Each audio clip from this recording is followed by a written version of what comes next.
Welcome. Good evening. It is Monday, August 19th, 2024. We are here for the regular meeting of the St. Peter School Board in the St. Peter Community Center Governor's Room. First thing we need to do is call the meeting to order. It is 6:31 p.m. We'll start with the Pledge of Allegiance.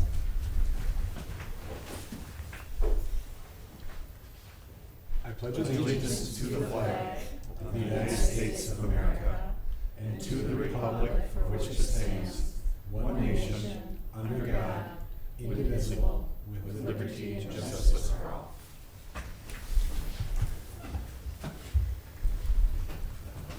We need to consider and adopt the agenda. It is before you in the packets and also on board book. I'll make a motion to adopt the agenda. I'll second. We have a motion and a second. Any discussion?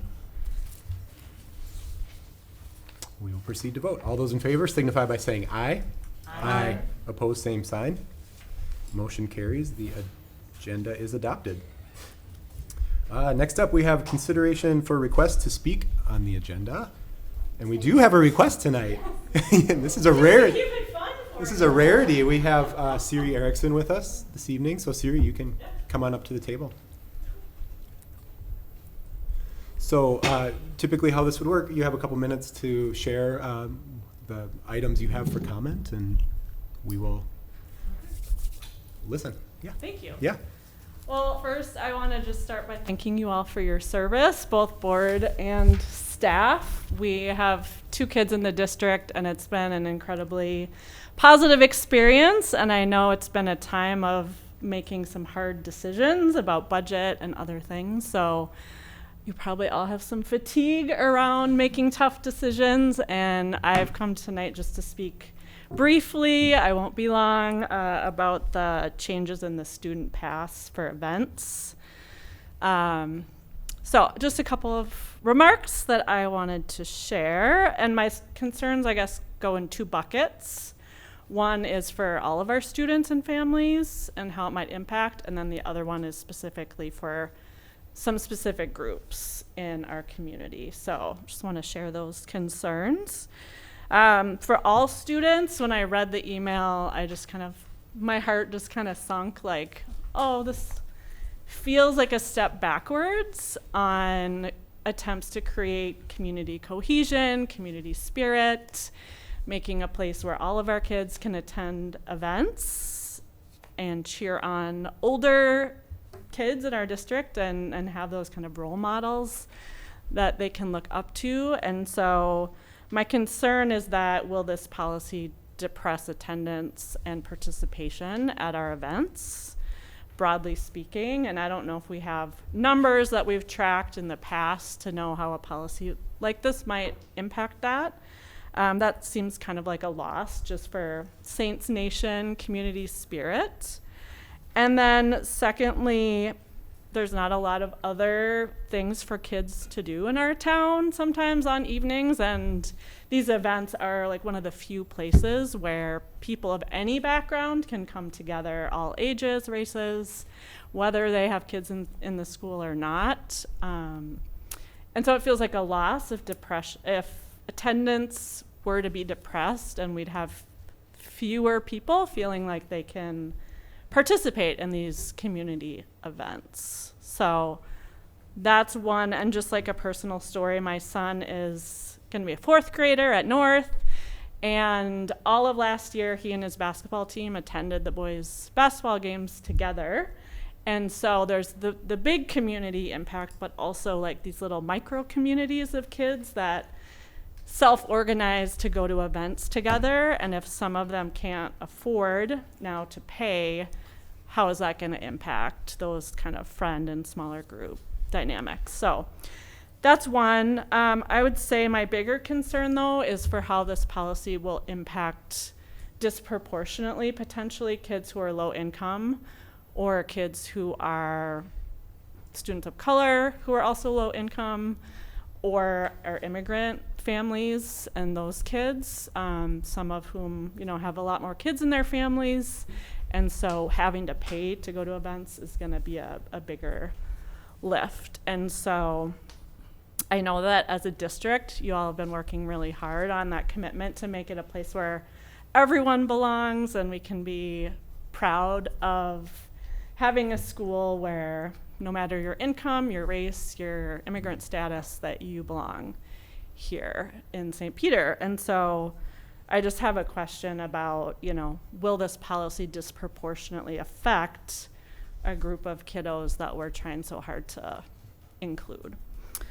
So then my requests would be, is there a plan for people who can't afford to pay? And if that plan could be communicated to all families, I think that would help just everybody kind of know what's going on and what the opportunities are. Maybe their family doesn't need it, but they care about other families. So if just there could be more clear communication about what those opportunities are for those kids and families, and then tracking attendance and just kind of making that data known to community members about whether or not this policy has shown a decrease in participation across our community. So that's what I wanted to share. So thank you for listening. Thank you. Thank Thanks, you. Sarah. Thanks. Thank you. I will, if it's okay, I'll comment. Having had several discussions with Shay, our activities director, about it. Yeah, right. I think, Siri, you hit on it, right? We've had to make a lot of really difficult budget decisions. Yeah. And thinking about both big and small. We have a lot of big questions out there, and we also have some smaller ones about being able to sustain some of the programs, including co-curriculars that we have, and how do we make sure that we can afford to pay officials, to pay coaches, to buy uniforms and all those kind of things. And so how do we keep these programs going that we know are valuable? So communication did go out last week. We had good conversations. Part of the original intent was to make it very clear that there are opportunities for those who the $50 activity fee would be a burden. And so another message went out today, or at least was posted on the website and social media. I'm not sure if it went out in an email. But that gives the opportunity to reach out to the activities office to receive assistance, essentially covering. We have scholarships, of course, that help cover activity fees and those, so that we can make sure we have equitable access. And that was really important with this too, because you're right, we don't want kids to not go to basketball and football games because of this. So we do have those support things in place. So the feedback is noted about maybe finding even better ways to communicate that, particularly with audiences that might need to hear that. So I think that's a really good point. Yeah. And I'll certainly share that, or we'll share that with those who can communicate about that. Yeah. Yeah.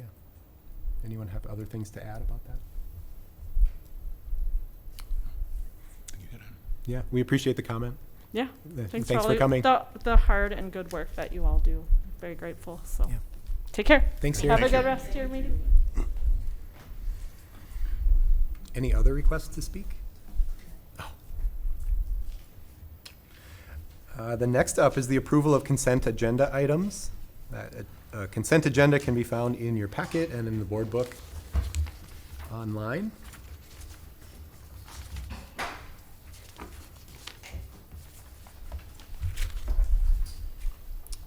Would entertain questions or a motion. I move approval of consent agenda. I'll second. I was just gonna comment and just comment or point out the resignation of Brian Odlin and just thank him. I know that he was our football coach and dean of students for, I don't know, what did it say, 15 years? A long time. And wish him best in his new adventure, but appreciate the time and he spent with the district and all the things he done, so. So, since you brought up Brian Odlin, that should be a retirement and not a resignation. I'm so sorry. No, it said that, it said I know it did, resignation. and I saw that, Yeah. and I was confused about that, but, you're right, it is a retirement from us. Yeah. Okay. Thank you for clarifying. Other comments, things to pull out, to address? If not, we have a motion and a second. further discussion? Discussion. Hearing none, we'll proceed to vote. All those in favor signify by saying aye. Aye. Opposed, same sign. Motion carries. Consent agenda is approved. Thank you. Do not believe we have a student spotlight nor a student council report tonight, correct? Correct. But in September, hopefully we'll have both. Fingers crossed that we have both. All right, we'll move on to action items. The first action item up is number 1, consider acceptance of gifts, donations, and grants. You can find the information on page 59 of the packet. So I think we talked this morning at our opening workshop about how fortunate we are to live in such a supportive community, and this continues to demonstrate that. There are 4 gifts and donations to note. The Governors Performing Arts Association provides instructors with a $750 donation to help defray some of the participation fees for private percussion lessons. The Good Neighbor Diversity Council has presented the high school with a donation of $2,000 to help cover the cost of our Hispanic Joy Day, which will be held on October 11th, 2024. And then Ken and Patsy Rosso have provided 2 donations to the St. Peter Public Schools. A donation for the purchase of a Grace Street feedback sign, and a donation to the Partners for Success. The first $2,921.50 to be precise, and the second $1,000, and that's for the Partners for Success program. We're very grateful for all of those donations and want to thank the folks involved, and I would recommend accepting these gifts and donations as presented. I move to accept these gifts and donations. Dan and Patsy. I'll second with another thank you to everyone. Motion and a second. Do we have any further discussion? Just echoing the gratefulness for the generosity. Thank you, Board Member Rosso. It's awesome. So the street sign on Grace is about speed? Exactly. To help control speed? Yep. If I may? Yeah, please, Okay. please. When I was knocking on some doors during the campaign season last summer, there was a home on Capitol Drive that had several younger children really concerned about crossing Grace Street. And as you know, there's not a sidewalk that goes on the south side of Grace. There is on the north side, but you have to cross Grace. And I don't have statistics to support this, but my suspicion is Grace is probably the 3rd busiest street in town after 169 or Minnesota Avenue and probably Broadway. But again, statistically, I can't support that, but I know there's a lot of traffic on it. There's also a fair amount of traffic in and out as people go drop folks off at the middle school entryway and in the activities field, parking up there and so on. It, to me, was a concern, and I thought it was a very legitimate point that was made. Talked to the city and was looking originally at some opportunities working with them. The city was very cooperative. They have limitations, of course. So it came down to we were willing to pay part of it, and the school district paid the other half, hence the 50 cents. You know, I did scrape the bottom of the checkbook. Well, it wasn't quite that bad. But anyway, it's sort of what it boils down to, I guess, is putting a little bit of money into something I believe is a significant safety factor. We appreciate that. You're welcome. Yeah. You're welcome. So we have a motion and a second. Any further discussion? Hearing none, we'll proceed to vote. All those in favor signify by saying aye. Aye. Opposed, same sign. Motion carries, and the gifts and donations have been accepted. Mr. Chair, please note that I abstain. Yes, thank you. Yep.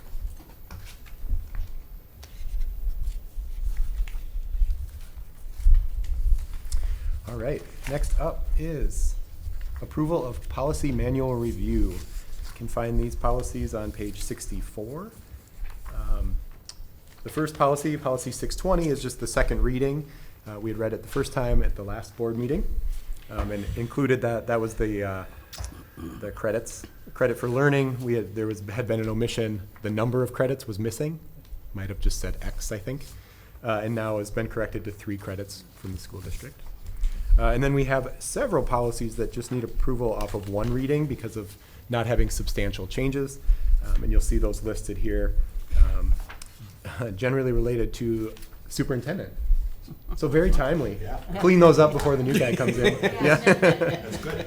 And then the 400s, which are equal employment opportunity, some of our disability non-discrimination, some of our general policies about employment. And then also these policy 714 fund balances. There had been an omission. The online version was missing the last section, so we corrected that oversight, and then brought this back for one reading to review that. And I've had no feedback, so I recommend that we accept these changes. Second. So we have a motion and a second? Motion, Yep. and I move that. No, you're good. All right. Motion and a second. Further discussion? Discussion. So in that 714 fund balance, does it say in there then, that it will be brought? Is the fund balance recommendation reviewed every year then? Like, is this every year, do we look at that and say, yep, this is what we want our fund balance to be? That's typically been the practice in my past, which will Right. come back in December Okay, for discussion and action to set a fund balance reserve goal for the following fiscal year. so if we wanted that to be our action, is that stated in this policy, or is that just something that we just have to like have as our kind of more of our procedure versus a policy? Do you see what I'm saying? It says in the policy that it will be Reviewed annually. Yeah. That line had just been, had been omitted when we put it in back Okay. months Yeah. ago. Okay. Yeah. Yeah, but I think, yes, so the policy itself our goal isn't stated in the policy, right? The policy indicates that we have that we strive to that 16%, which is 60 days, but that doesn't lock us in as setting that as our, Yeah. right? So we don't need to change the policy every time to reflect what we decide during the budgeting process as our target number. Does that? Yeah. Yeah. I just want to make sure that we always are like every year looking at that and Yes. saying, And yep, that language is in there, Yeah. okay, and I'm confident we will be doing that okay. as we move forward. Good. And I think we have Yes, in the past. for sure. So it's just a continuation of the policy. Mr. Chair, if I may, Yeah. just a bit of a follow-up from what we talked about at the previous board meeting and probably the one prior to that pertaining to the fund balance and the budget. Business committee meets monthly at least, and the intent is to be fully forthright and highly transparent to the board and the community relative to no surprises. And the first more thorough report relative to that will be in September, and the reason for that is because of the year end, the fiscal year end of June 30, to get finalized things and give business office opportunity to put that together. So that would perhaps be a good indicator of what the fund balance is, depending on how the budget is performing on a regular basis and at least on a quarterly basis. Yeah, which would be good. Cool. Exactly. Thank you. Mhm. We do have a motion and a second. Further discussion?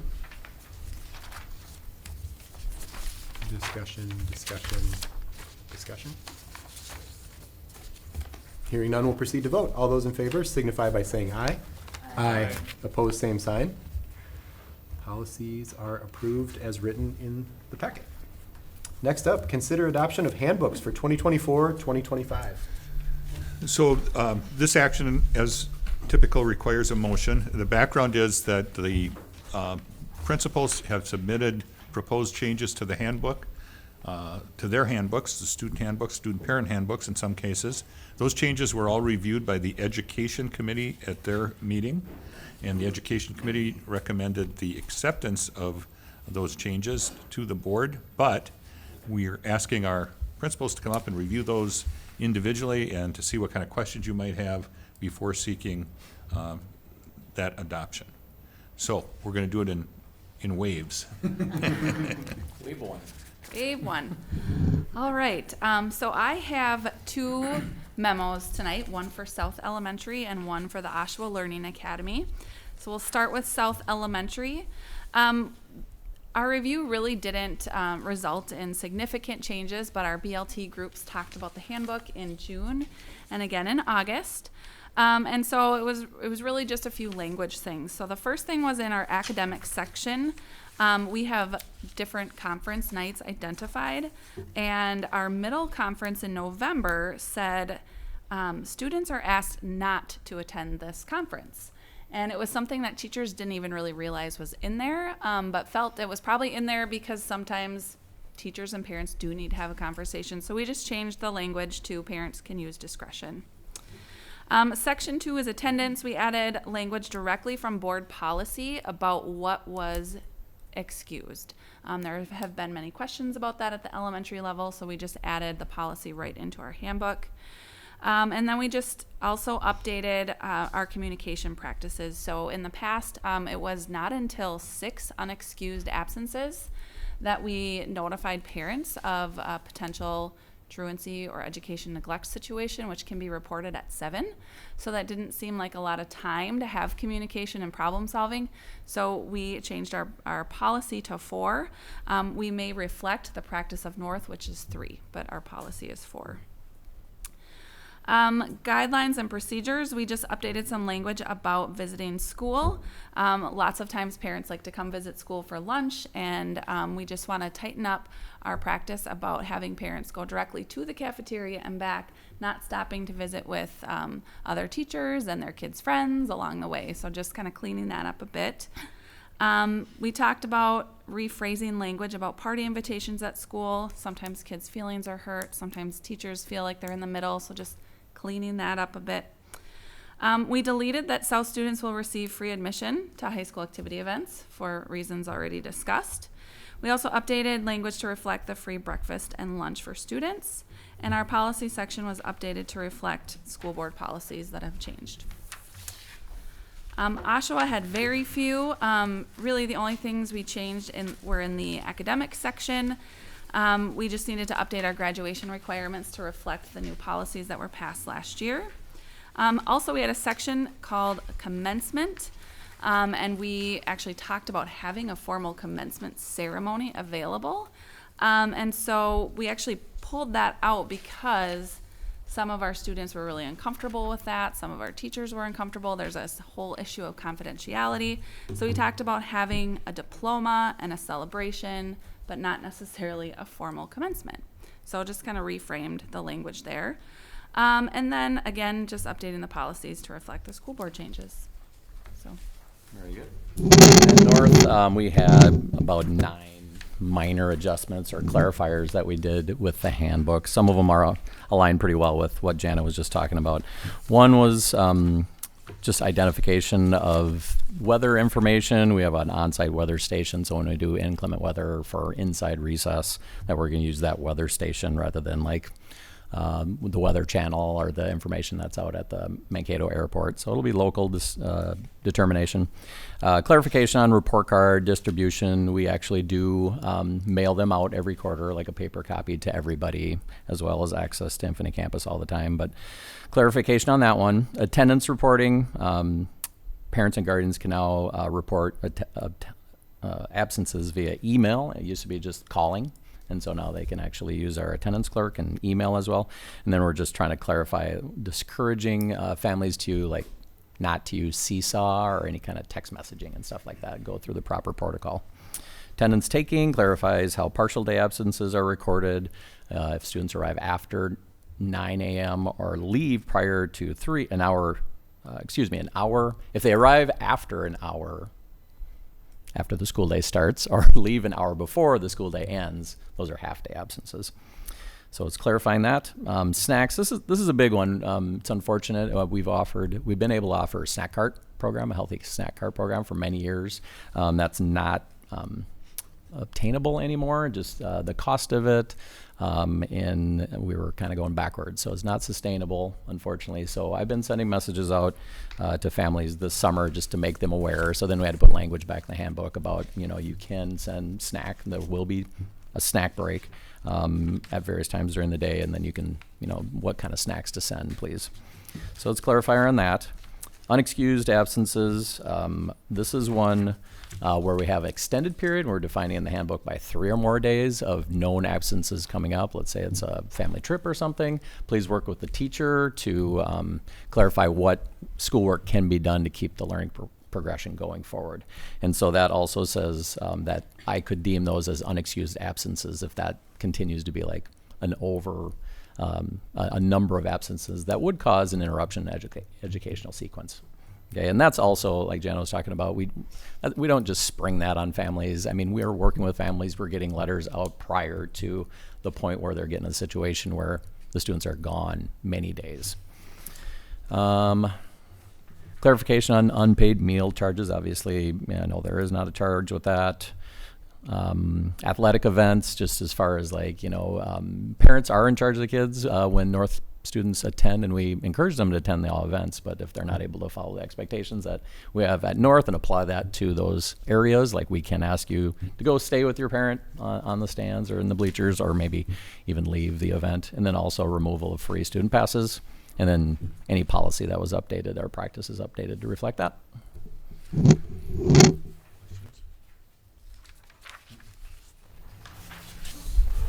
Thank you.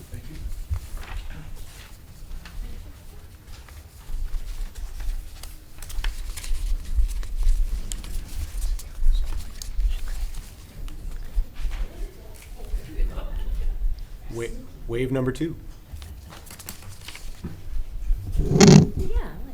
All right. SPMS also has a number of changes to the handbook. Just to kind of preface all of the changes. So SPMS is in a really cool spot. We've only been in existence for about 8 years, and a few of those years were COVID, and then we've also had some significant schedule changes. So we finally feel like we're in a spot where the motor's running, and now we can focus on just fine-tuning things. So these changes reflect us fine-tuning, clarifying expectations for students and staff. So I'll give a quick overview of the changes. So first section, academics.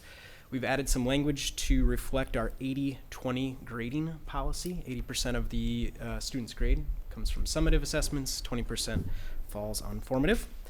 We've clarified our retake process. Retakes are allowed by all teachers, but we have put a time limit on how long after the summative assessment you can retake a test, and that is 2 weeks.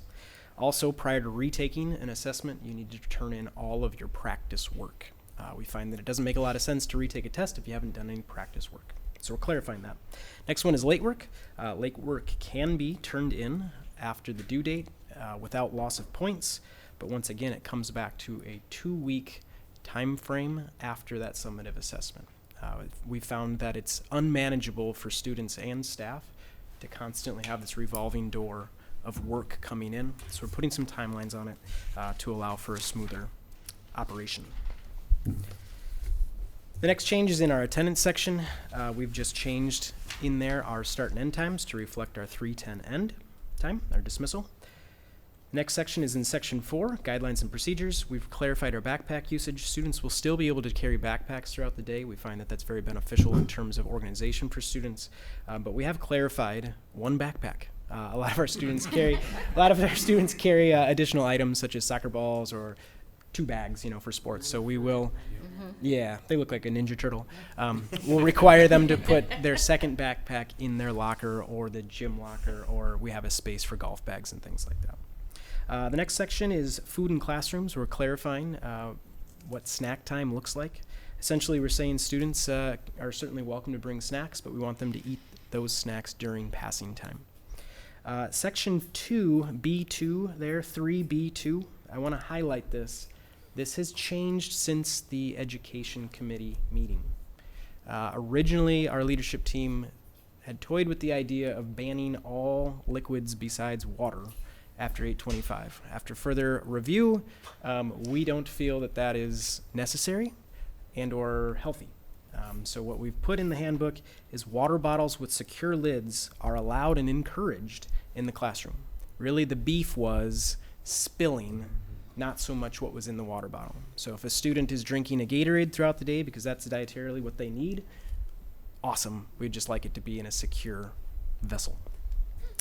Also clarifies lunch and breakfast items, those items that are prepackaged, such as like a little baggies of carrots or apples, those kinds of things. Students are encouraged or allowed to bring those from the cafeteria or breakfast to eat as a snack, but we want you leaving your tacos in the cafeteria.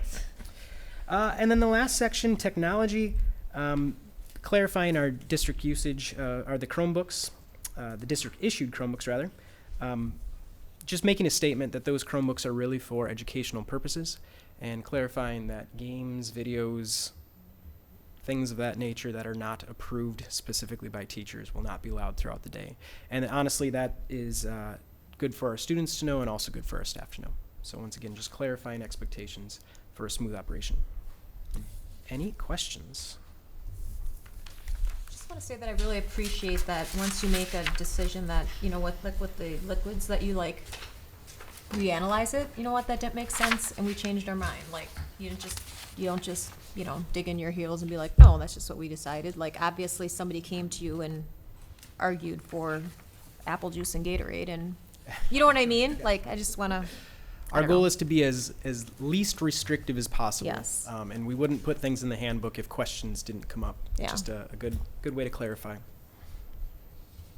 Way to be flexible is what I'm saying. I really like flexibility in your thinking. We do too. We do too. When I was the middle school assistant principal, speaking of the little carrot packs, there's one rather interesting young fellow who was filling up one of those basement floor lockers with carrots. Like, his goal was a certain number a day until it was a. I do miss the middle school. I do miss middle schoolers a lot. They are creative. They are creative. I hope I can give any middle school kids an idea. It's better than like milk cartons or something. So. Keep throwing out ideas. Right. Yeah, I'm gonna keep rolling with this. Yeah. How do you feel about it? Milk cartons, not allowed. Not allowed. Most of the new language in the high school handbook, it gets down to either like 14 days versus 3 weeks, or 10 minutes versus 15 minutes. Those are pretty clear. With the block schedule, I don't think in years we had changed that 3-week former language, 3 weeks for incomplete, which is a really long time under a block schedule. So that's been reduced to 14 days. All of those changes to the academic integrity policy have really been, it's been our practice, but we just hadn't really reviewed it in the handbook so much. We do want to leave some of those decisions up to the classroom teacher while they're working with parents and families, instead of having such a narrow description in the handbook. So hopefully that will help out our teachers and our kids. Our tardiness policy, we had a tardiness policy that, go figure, kids would go right up until that 15, like they'd walk in at 14 minutes and 55 seconds, so they wouldn't get an unexcused absence which is a really long time in a class period. So we reduced that to 10 minutes late to class will be marked absent, not tardy. One kind of big change is that we're no longer charging for parking passes. We found that not all kids got parking passes anyway, and the whole point of the parking pass is that we need to know who's in our school lot, and so there's no excuse not to have a school parking pass now. If they don't have one within the first 2 weeks of school, then they'll have to pay for their parking pass or have a fine. But for safety and security reasons, that's gotten to be a bigger issue with kids not having a parking pass. And the other kind of biggie is junior, senior priv. We just felt that the grade distribution here is a little bit more equitable for those kids who are working hard and doing their best and behaving themselves, doing everything right, and they're a C student. So we're lowering that grade from a B minus to B minus or higher for all grades to qualify for junior, senior priv to a C or higher.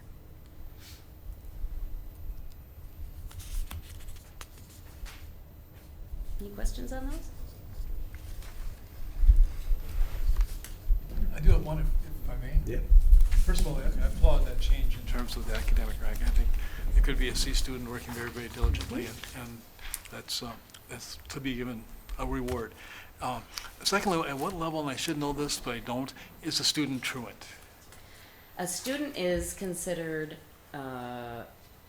truant at only 3 unexcused absences throughout the course of a day. It can be, they can miss 3 different class periods. However, at habitually truant, it takes 7.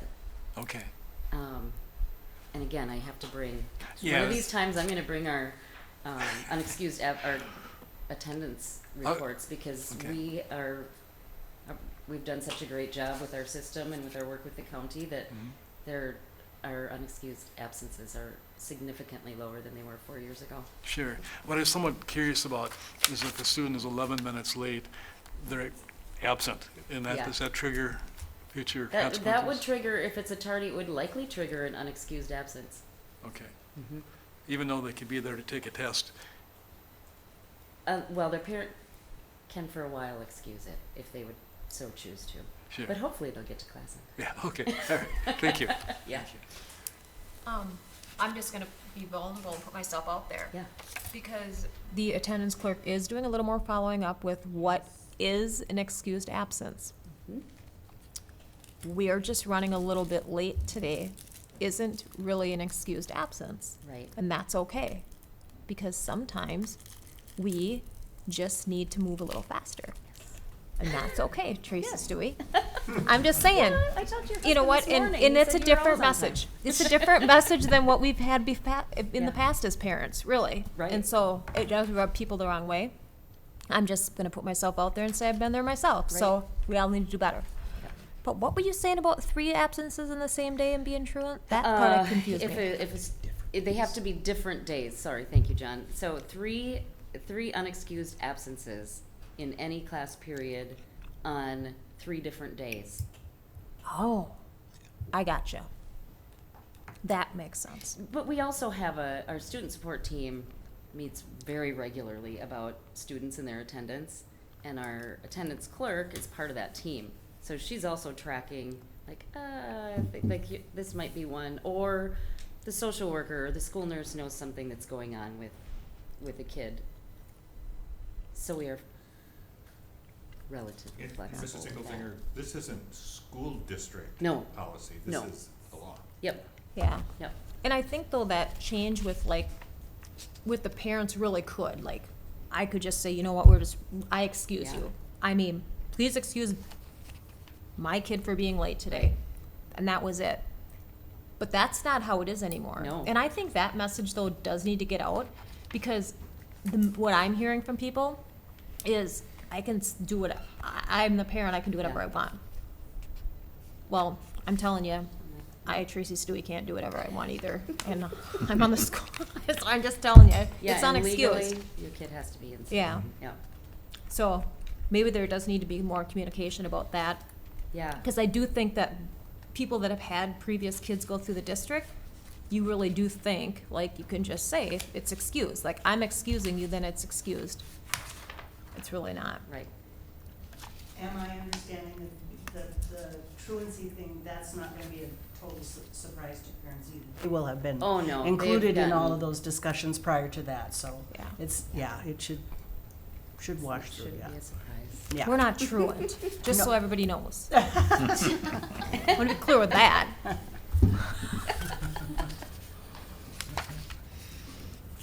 Thank you. Thank you. All right, so we've heard about all of them. We now need to approve them. Entertain a motion. I'll make a motion to approve the handbooks as presented. We have a motion and a second. Further discussion? Discussion. Hearing none, we'll proceed to vote. All those in favor signify by saying aye. Aye. Opposed, same sign. Motion carries and the handbooks are approved. Thank you to the principals. Next Next up, consider approval of changes to the 2024-2025 mobile device handbook. The only change there is a new superintendent of schools. The interim superintendent of schools is listed, but other than that, we did include the handbook just as a reference for you, but there are no changes, so we'd just certainly recommend continuing with the mobile device handbook as presented in your packet. I move to approve the mobile device. Yep. With very, very few changes. Yeah. And I would second that. We have a motion and a second. Any discussion? My compliments to Mr. Sorbo on his brevity. Yes. Yeah. And parents, don't forget to get the maintenance plan Yeah. on your devices. I mean, just saying. Again, speaking from experience. And students, don't forget to charge your devices. Any discussion? Hearing none, we'll proceed to vote. All those in favor signify by saying aye. Aye. Opposed, same sign. Motion carries. The changes to the mobile device handbook have been approved. Thank you. Next up, consider a resolution authorizing the interim superintendent to be the identified official with authority, or the Iowa, for St. Peter Public Schools. We just did this last meeting. Yes, you did. To identify the You gotta previous redo it, superintendent. You gotta change it around, yeah. We need to change it around, so, yeah, we just did this the last one. I don't know if you have anything you need to say about it. No, I mean, it's just, it allows access to various secure sites in the MDE, various portals. Yep. And you have myself and Kimberly's the backup, if you will, to get that access. And, you know, as reports start needing to be made and as our staff needs to find information, then we just gotta go in and grant them access. And if there's a new person, we have to make sure we make those changes as well. Pretty standard, but it's important. Important. So this change just changes your name, leaves Kimberly as the Yep. second lieutenant. Yep. Perfect. Mr. Chair, I move the resolution. We have a motion and a second. Any discussion? Discussion. This is a resolution, so we need to go around the table. Ms. Rosbach. Aye. Mr. Russell. Aye. Ms. Stewie. Aye. Aye. Mr. Dixon. Aye. Ms. Martins. Aye. Motion carries. Congratulations. You're in You've for been real now. appointed. You're the Yes. Iowa. Yeah, this makes it real. Yeah. Item number 6, consider approval of superintendent evaluation summary. So this is in the packet. This was a result of for Superintendent Gronseth. Following procedure, we wanted to get this officially into our minutes and into the official record that we did the evaluation. So we did that, of course. We conducted that earlier this summer. The letter is the summary, which reflects the items upon which we evaluated Superintendent Gronseth, and then made some notes in there based on our discussion that we had. And then I added the note, of course, that Superintendent Gronseth resigned his position and left on July 31st. So we are approving this beyond his employment, but important to get it into the record as a formal evaluation of our previous superintendent. Would entertain a motion to approve. I move to approve the superintendent evaluation summary. I'll second. Motion and a second. Any discussion? I just wanted to note that we, in that evaluation process, the entire board, on the stated goal evaluation, we all rated him as professional In what area? in the areas that we had set as his goals to be reviewed this year.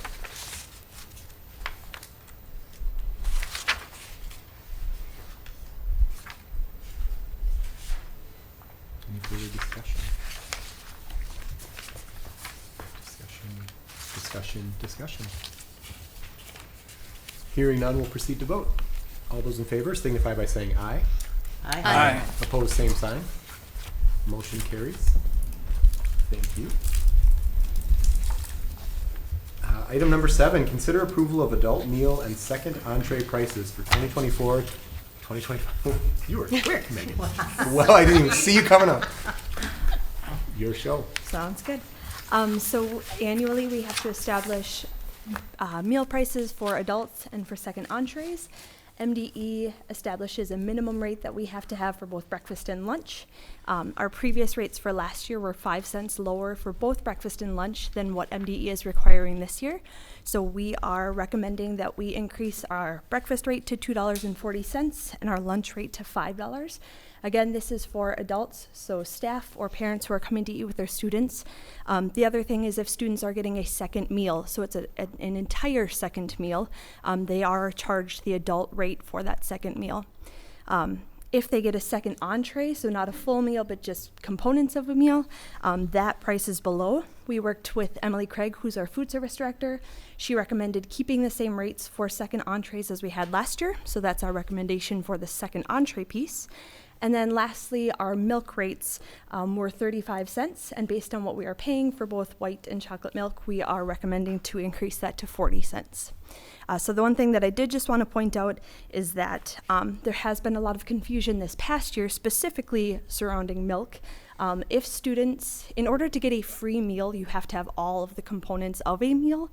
So if you bring in a cold lunch and you get just a milk, because you're not getting that full meal, you have to pay for the milk. And that caused a lot of confusion for families. So we just do want to clarify that piece. And that is not a school district decision, that is a state mandated decision. So just to make that point clear. But these are the recommended changes that we have for prices. Are there any questions? So for them to get a free milk and a cold lunch, they'd have to take the free meal. They'd have to take the whole meal, which they could parse out to their neighbors at no cost to them. But they don't always do that. Got it. So. And I believe this was reviewed at the business committee, correct? Yes. Yes.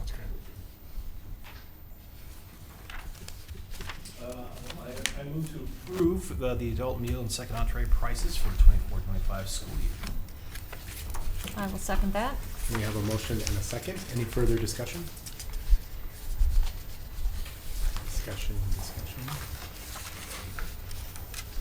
Hearing none, we'll proceed to vote. All those in favor signify by saying aye. Aye. Opposed, same sign. Motion carries. Thank you, Megan. That concludes the action items for tonight. We now have a few informational items. The first being a first reading of revisions to the policy manual, which are in the packet in front of you.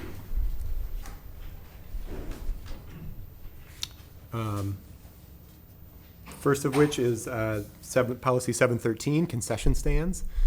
This has been a discussion that may have also happened in business meeting, I'm not sure, but it's certainly in the policy committee, about changing the sort of cut of the net revenue that is split between the district and the booster club to more align with costs and keeping the concession stand going. And also, I don't know if there's anything else on that, but that was the change. Kate, anything else with that one? Okay.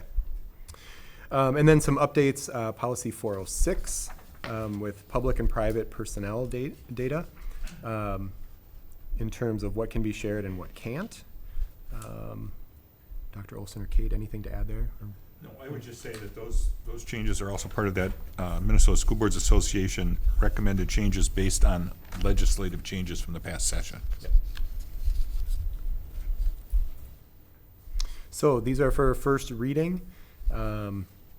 If you have feedback or if we have questions, we can certainly answer them now. But if you do have feedback over the next couple weeks, please let us know. I believe our next meeting is September 11th for the policy committee, and then we'll bring for second reading to the September board meeting. Have the booster club, that conversation has gone well? Yeah, we in our last policy meeting, we got Mr. Rorcassi on the line and had a conversation with him about how the conversation has gone, and they have been well aware and have been an active part of that conversation. So, yep. Good. Yeah, good question. That was our question too, just to make sure. Mr. Chair, relative to your comment, it's the policy decision, policy committee recommendation, but as you indicated, the business committee also was cognizant of it. Looked at it, yep. Thank you. All right. Next informational item, building and grounds update. Seth is here. Welcome. Good evening, Board. Dr. Olson. Good evening. Good evening. So typically, my reports are pretty short and concise. No, that's just how I do it. So I do want to start with just giving credit to the maintenance crew, custodial crew this year. They've really worked hard to create my vision of the schools for cleanliness, and just I want it to rejuvenate. They really did a great job this year. You know, they wanted to really create a atmosphere where teachers can come in and take pride in their classroom and be proud to work where they are. So those guys did a fantastic job for that. So just a shout out to those guys. So just a couple updates on summer projects. The only real big one we had was tuck pointing at South.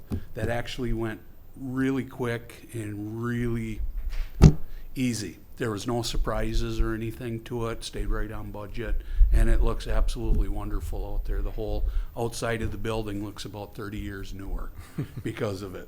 So, walls at MVed. So I've been working with Sarah Kroll on that to get that done. We finally do have that slated to get done, but because of the timing it took to get the approval for it, we're going to be waiting for a while for the walls to be manufactured. The contractor that Sarah did accept to do the project said he will work afternoons and weekends to get that done sooner than later. One of the other projects out at MVed is the front security door's been busted for a few years. That one did get fixed finally and secured. One of the big things that just came up, this was at the middle school. One of the drains in the turnaround by the principal office entryway, there's a sinkhole that developed right next to the manhole. So I did start working with I had a construction crew come and take a look at it today. I'm going to try getting one or two more to come out there. That looks like it's going to be a pretty extensive project, and the sooner we get it done, that is actually a safety hazard at this point. So that's one of the things that just popped up that we'll have to deal with. So that's pretty much it for the updates that I got for what went on this summer. It was just very, very busy time. Any questions from you guys? Seth, you want to share some information on what we learned from the Mend the Middle project today? Yep, that's the next one that I have right here. So this morning, Dr. Olson and we had a meeting with ICS, just kind of get a feeler where everything is at. After about a half an hour meeting, one of the goals that we wanted was to find out where are we with the budget and the planning. And at the end of the project, it came out that right now we are on budget. For the most part, we are on time. The way everything's looking, it did come up right now preliminarily. At the beginning, we're looking at maybe $1 million over, which is very common in the planning phase. Nothing's been set in stone yet. And the upside is there is a contingency that is figured in there. So they were very confident that we're going to be able to do everything as we need to do, stay on budget, stay on time. One of the big ones that I've been pushing for is to make sure the bidding goes out in time to where we have companies have the ability to come in and make quality bids and be able to figure out their timelines and to stay with ours. As of right now, that is the end of November, and everything seems to be right on track with that one. So, any questions on that? We'll continue that message, Seth, at our Yes. meetings, on time, on budget. That's absolutely right. That's how we started the meeting this morning. Yeah. All right, thank you. Thank you, Seth. Next up, special programs update. Ms. Prafke and Ms. Cora. Evening. Summer of 2024 is in the rearview mirror as of this morning. And we had some great programming going on this summer. We had our K-8 Targeted Services Summer Stars program. That was held at North and at the middle school. So North was kindergarten through 4th grade, and the middle school was 5 to 8. We held that program in July and August, so July 8th through August 1st. It was 4 hours a day, 4 days a week for 4 weeks, so our 16-day program. We had transportation within the city of St. Peter and Kasota for students who needed that. It was very well attended this year. We had 156 students at North Elementary for in kindergarten through 4th grade, and we had 38 students, which was up slightly from last year at our middle school program. As you may recall, our targeted service program, it falls under our ALC, and it's a self-supporting program based on that seat time. We get reimbursed from that. The goal of the program is to prevent that summer learning loss, get kids ready to get back into school again. Teachers do a pre-assessment, a post-assessment, and a continual learning plan for all of the students that attend. So in all K-8, we had 194 students attend, and we just want to give a big thank you to the families who arranged their schedules to make sure that their kids could get to the summer program, and of course the staff who took time out of their summer too, and really are dedicated folks to come in and help us with that. So, and of course for North Elementary for hosting both our South and North programs. Janet's going to speak a little bit about credit recovery. I would echo a lot of the things that Ativ said about staff being so dedicated.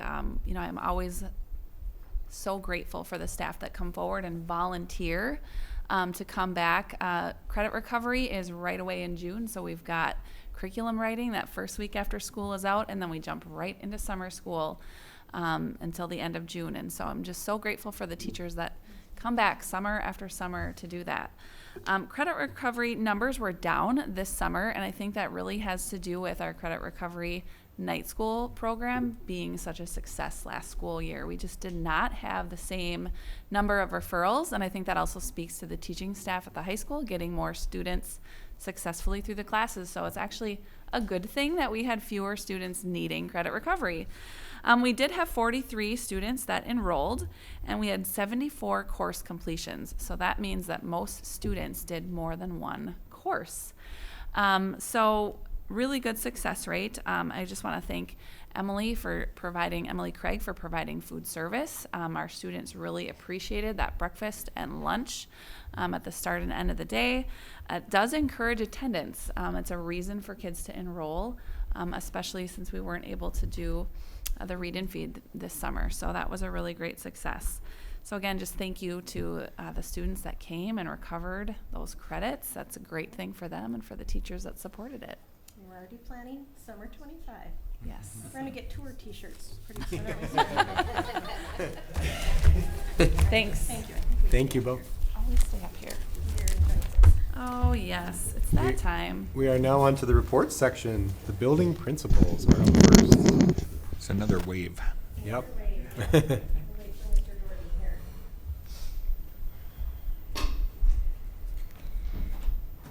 Ready? Thank you.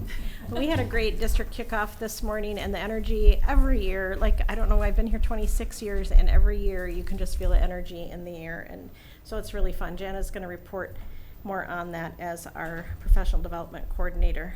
As early childhood, we're getting off to a good start. Our class numbers in school readiness are actually quite high this year. So we were able to switch a couple sections around and get more kids into the programming that they needed, so we're really excited about that. This is our first year. As you recall, last spring, we talked about switching our school readiness transportation to a partnership with Minnesota River Valley Transit. That's not our early childhood special education program. That will continue with Saints Busing for the services they can provide. But school readiness is switching to the preschool express buses. The city of St. Peter or Minnesota River Valley Transit, that's a lot, MRVT, will be providing several buses for us with drivers. Those will be buses that are specific to preschoolers. There will be no adults besides the driver on those buses. So we're excited about that. With that change, it's brought about just a little bit of kind of trying to figure out how that system's going to work. And I think we're getting there. So we're feeling really positive about that. If this all rolls out the way we hope it does, it'll be a significant savings to the school district in our school readiness program and a slight savings to parents every month for the fees that they'll be charged. So we're excited about that. We will be ready. Our K-Ready program starts the same day as South Elementary, which is August 28th. 28th. And then our rest of our programming starts September 3rd, the day after Labor Day. So we're excited to get the kids back. And again, shout out to the staff for putting it all into this week to get ready for those little ones. All right. I'm excited to do a little recap of the day. We started with Charlie Potts introducing everybody at the Gustavus breakfast. So that was great. And thanks to all of you that attended. There was a lot of energy that day. Lots of shout outs to Dr. Olson for being back. We're so glad that you're here. And then we went to the high school for a little bit longer message from Dr. Olson, and I provided an update on READ Act training. I think our staff is feeling ready and excited about the training. The conversations that we had were about like who gets to do it, which was really kind of cool. So really, really positive response. Tomorrow, Michael Johnson's going to lead us through some AI and education training, just to keep us very current, right? And then they'll have some PLC time and some time in buildings tomorrow. At South Elementary, we are most excited about our entrance conferences with families. Those conferences are K-8 on August 26th and 27th, with that first day, the 28th. And the questions that we're fielding in the office are primarily about, like, what is my bus stop? What is my bus time? And if families really want to know that now, please call and ask those questions, but that will also be addressed in those conferences. So it's a great time to ask and get to know teachers and all of that. So very exciting.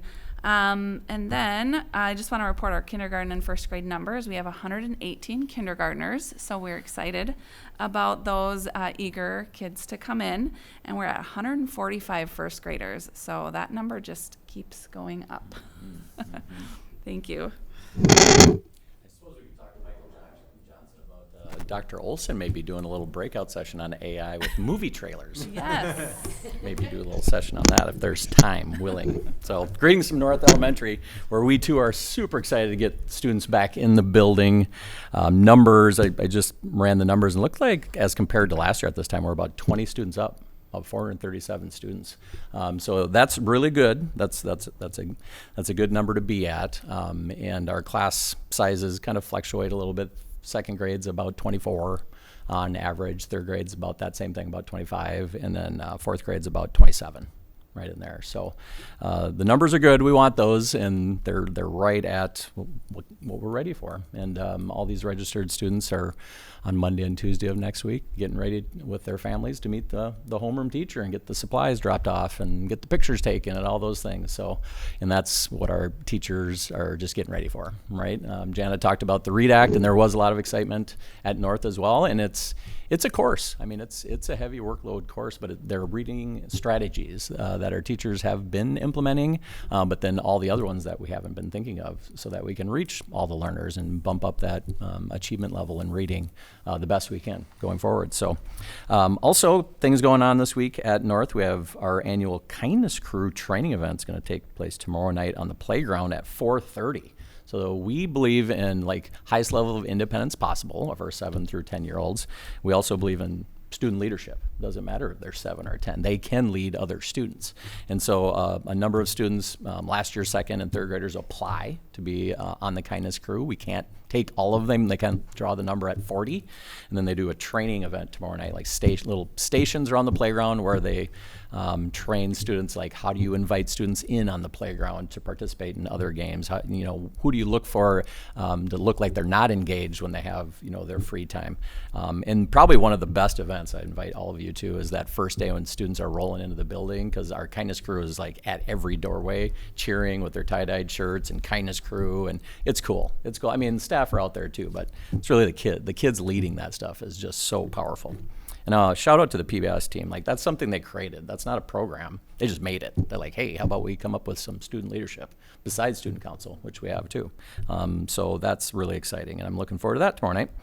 Also tomorrow afternoon, it's a big all-staff meeting in the afternoon. A component of that we believe in at North is like shared expectations, right? Every adult at North needs to have common language as far as expectation goes, and that's a component of PBIS.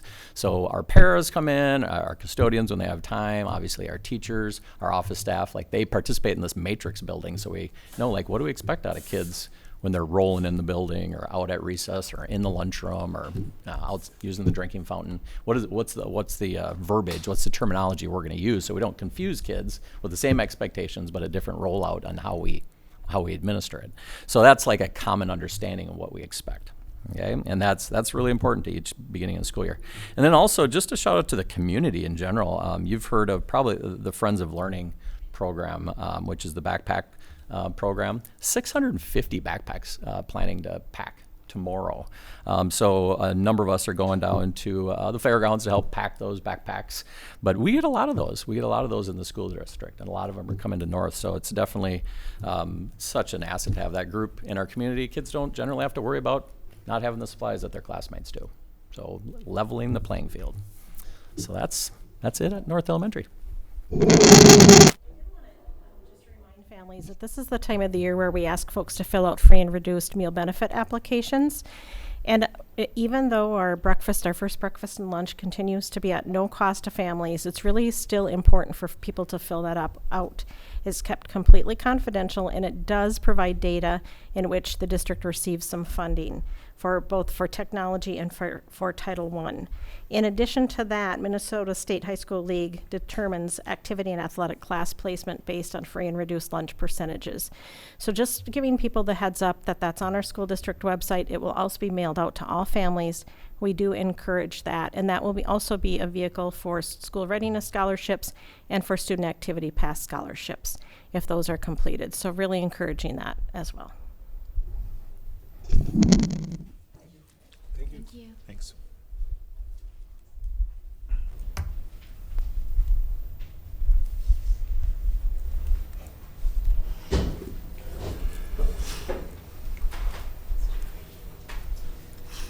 An update from the middle school. So earlier this month, August 1st and 2nd, we had our annual Jumpstart program, which is our 5th grade orientation.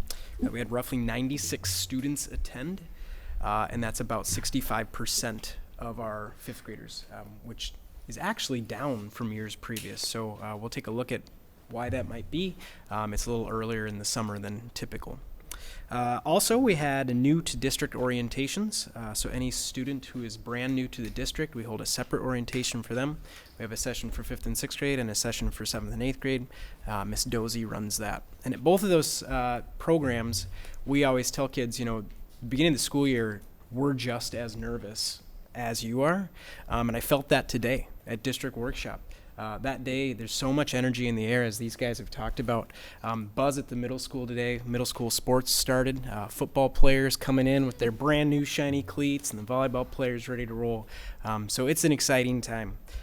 We look forward to the school year, and our message tomorrow at our full staff kind of kickoff at the middle school. We'll be continuing to fine-tune, like we mentioned earlier with the handbook policy, fine-tuning through common expectations, common practices, and response to student data.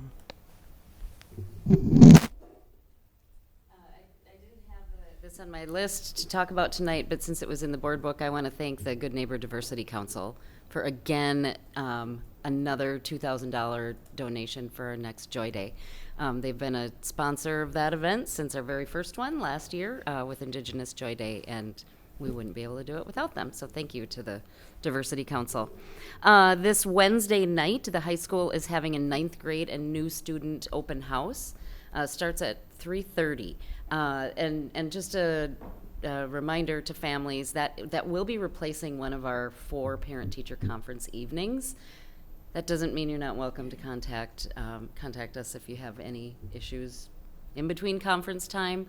It is specifically for 9th graders and new students, but anybody is welcome if they want to come in and meet their teachers and have a tour of the building. And that is Wednesday night.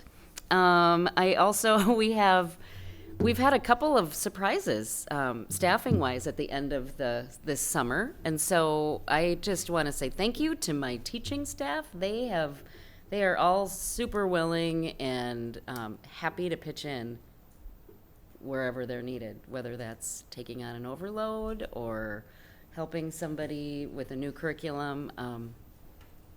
They're fired up about the school year. I'm sure all of you guys could feel that this morning. Really positive energy. Mm-hmm. Superintendent Olson. Yeah, I want to follow with what everybody's been talking about. I think it was a fantastic start to our beginning of the school year, and I want to thank the principals and especially Jana in her role as staff development coordinator for getting all of that workshop information out and planned. We had a great new teacher workshop last week, and opening workshop started this morning, and there was a lot of energy and enthusiasm in the room, and we're really excited about the start of the school year. I did want to share that as I think I shared with you at one point in time, I always recommended to new principals and new superintendents that they have a 100-day transition plan. I had a 5-day transition plan. But within that time frame, I really, from your input, from the meeting that we had initially discussing the potential of me taking over this position, and meeting with our administrative team and staff members and teacher leadership, really the commonality was really about 5 focus areas. The budget, the middle school building project, academic achievement, leadership development, and 5th one, communication, culture, and climate. And really, I shared this morning with our staff. I always have a little sign on a whiteboard in my office, and I have it up there again. Culture eats strategy for lunch. So we are all about positive culture, great communication, and good school climate, where every one of our students feels welcome, safe, and excited to learn. So those are some of the focus areas I heard from you. Do you have any questions about those? I can give you more detailed information as we move forward here, but those are kind of the big rocks, if you will. All right, that's it for me. One board meeting almost down. No, but I would add, we've had some good conversations about those, kind of the big rocks, and how those might turn into some discussions about goals moving forward that we can talk about in September as a board, at a study session, and then bring to a board meeting for approval, so, or for information. So we have some good conversations brewing, and we appreciate how you've jumped right in with that minimal transition plan being able to be put in place. To note, before we go around the table, we've added the board committee updates here. So just as a way to kind of, for the sake of transparency and communication, some of the things that your committee might be working on. So whoever wants to give that update can also do that during that committee update, as opposed to the individual updates. But we'll go around the table first for any individual board updates. I just wanted to say I'm excited for the school year to start. Thank you to our principals and our staff and our teachers for all of that, and enjoyed myself this morning and feeling all that energy in the room. So thank you for that. Ken and I attended an MSBA conference. Goodness, was that two weeks ago now? 2 weeks ago, which was great. A lot of talk about strategic planning and goals and, just mission, and very fitting for everything that we're going to be going through this next year, next following years. So I really appreciated being able to attend that conference. I thought that was great. So thank you. It was excellent. You're absolutely right. One of the words that a keynote speaker presented was every child, and hence every person, is brilliant in their own way. There are lots of ways to define that, and this gentleman was considered really learning disabled and has a PhD at this point. So, obviously has done very well and is a good example of that. Do you want a committee report now, or should we come back to that? Let's go. We'll come around to committee reports. Okay. Yeah, I guess one thing I'd like to mention is earlier when we were talking about the speed feedback on Gray Street, I was remiss. The city has very graciously agreed to install that as part of their contribution. So again, our appreciation to the city. And then the other thing, my apologies in advance by 30 days, but our older son is getting married the day after our board meeting next month, so I'm a little tied up the night before. So my apologies, so. Yeah. Yes. Thank you. I'm just looking forward to another school year. I'm excited for a full school year with Dr. Olson and kind of the fun we're gonna have together and some school stud board sessions, and I don't know, I'm just excited for another school year, I guess. That's all I got. Awesome. Thank you. I would echo that. Great. Thank you to those who coordinated this morning. Jana, I know everything was lovely. The food was great. The energy was high. It was awesome. I talked to a student teacher who was a Gustavus student later in the day, and I said, "How did your day go?" And he said, "It was awesome." And he's not someone I would pick who would say a day of learning in that kind of environment was awesome, but he loved it. So you even have the student teachers hooked, which was great. So thanks for it. That was a great kickoff this morning. Yeah. Now all the work starts, right? Everyone has a lot of work to do. Students have work to do. The teachers are working hard. The admin's working hard. We have a lot of work to do this year to correct some things that, well, our budget and other issues. And I'm looking forward to that. I feel like we're in a really good place to handle that. So I'm thankful for all that. And thank you for all the support from the admin team and the teachers. And it's been a emotional year for a lot of folks, a lot of us. And just thank you for hanging in there. Okay. I grew up in education, and this is my favorite week in the universe because you can just feel the buildings pulsing. You know, bring them on, and the teachers are all ready to roll. This is just absolutely the best. Thank you, guys. All right, committee updates. Education committee. Would anyone like to update on what's going on there? I was thinking about the education committee, and all I could think about was the handbooks. Mm-hmm. But I'm looking at you two, what else did we talk about at education other than the handbooks? That was just a large quantity big of what one. we did. Yeah. Yeah, Was there something else, guys? I don't think so. I think that was Yeah, that's meat a of it. big, That was it. it's a big annual lift. And you all heard that, Yes, so great. check, check. Awesome. Business committee. Yes, several things.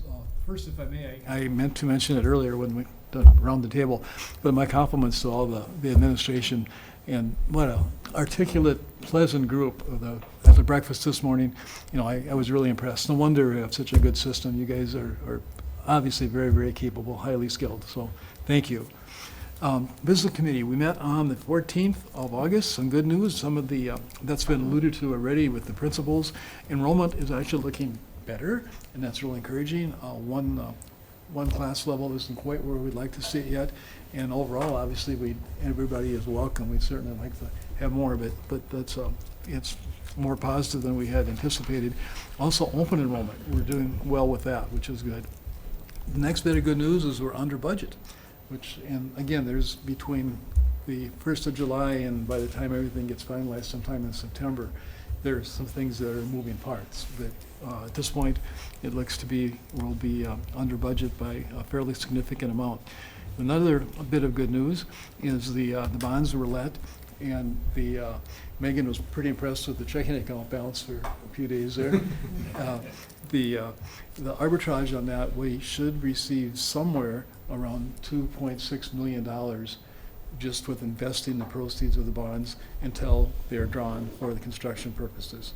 And that's all perfectly legal, and please recognize not all of that can be retained by us. Some has to be repaid to the government. But again, that's certainly something that's very encouraging. Like I mentioned earlier, we'll hopefully have a more detailed report relative to the budget in September, and Megan in the business office are right on top of that, along with Dr. Olson. Great. Thank you. Policy committee. Okay, so we, as you can see, a lot of our work is being just updating according to MSBA and state statute and so on. And the first reading, accepting on one reading is going to continue. We worked a little bit on trying to make sure that we have a schedule so when we know when each policy needs to be reviewed if it's an annual one, and when we did it last, and cleaning it all up that way. And we also did a bit of discussion, and Dr. Graff has, the safety committee, we're looking at the crisis management policy 806, and that requires a lot of work. There's a lot of statute in that, and that committee is meeting and going to advise the policy committee meeting, and we'll meet on September 11th, and stay tuned because it'll be coming before you soon. Thank you, Kate. All right. Thank you. Oh, yeah, Tracy. I do have an update from MVET as well. Oh, Well, okay. it's not a big update, but it was talking a little bit about the walls that they're fixing down there too, and hopefully Dr. Olson can kind of fill in that a little too, because, you know, that's our building.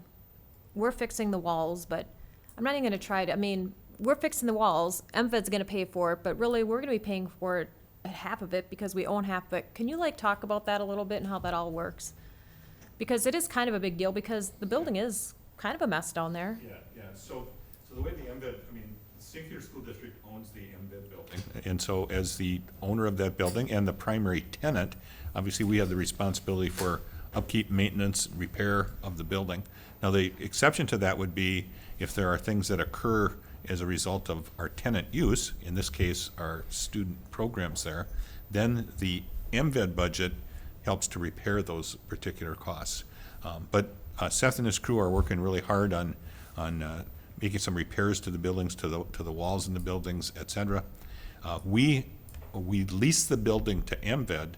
Other MVED school districts that are part of that organization lease levy for those rent costs, if you will, that we get. You're not allowed to lease levy for those rent costs because we're the owner of the building. So stay tuned. There may be some other changes that will be occurring there, but we work hard to make sure that we recoup those costs when appropriate from MVED. And then the other big thing at the education committee, and when I looked at Jana, I realized what it was the READ Act. And I don't know if anybody was there for the 10 o'clock bit, but hopefully we'll talk about that at a study session, because I thought the amount of work that's gone into that, and it's kind of interesting, all of the training that the teachers are gonna have done. I certainly would not be able to summarize what Jana did, but I know there's a lot of teachers doing a lot of things, and there's been a lot of organizations surrounding it, and we're doing what we need to do. How does that sound? Absolutely. Yes, so Janet, it's the teachers that are involved in our 2 cohorts are required to take approximately 50 hours of training. About 30 hours of that training will occur within contractual time, staff development days, early releases, et cetera, and 20 hours will occur outside of contractual time. So there's a lot there. So Dr. Olson's brain works a lot better than mine does after 7 o'clock, and probably pretty much after every o'clock, so.